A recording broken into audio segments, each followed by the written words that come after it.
Hello guys, it's Nisha here. Today we are going to talk about loop control statements in Python. So we've already discussed about control flow statements in Python. I've provided the link in the description box. Kindly make sure that you're clear with the phrase before getting to this point. Now we know about looping statements and control flow statements. By combining them, we can improve the performance of the loop. Let's say we want to print all the odd numbers between the range 5 to 20. The best way to do this is by using step size of 2 in for loop. But there is another method to do it. We can say if number modulo 2 not equal to 0 or number modulo 2 equal to 1, both necessarily mean the same, which is used to check if a number is even or odd.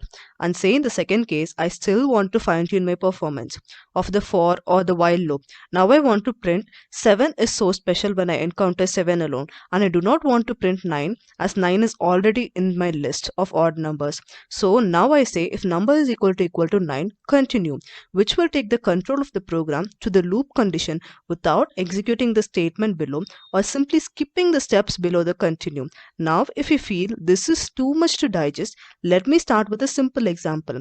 I place a print statement before continue and after continue in a for loop and a while loop example, which is displayed simultaneously. Now if you analyze the output, you can see that the print statement after continue is never executed, but the loop is executed till the condition fails. Now it's time for break statement. Now starting with a simple program, let us say I obtain user input till he says stop. So here I am uncertain about the range, so I am using while.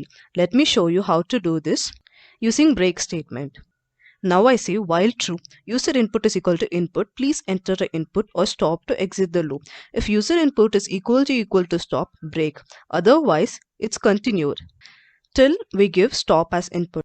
So that's all about break. Now let's see about pass. As the name suggests, pass statement simply does nothing. The pass statement in Python is used when a statement is required syntactically but you do not want any command or code to execute.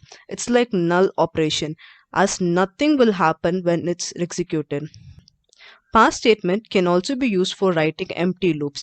Pass is also used for empty control statement, function and classes. Let's see a simple example. As you see, the for loop example, the pass does nothing, and in case of while example also, pass statement does nothing. So that's all about loop control statements. I hope to see you guys in my next video. Thank you.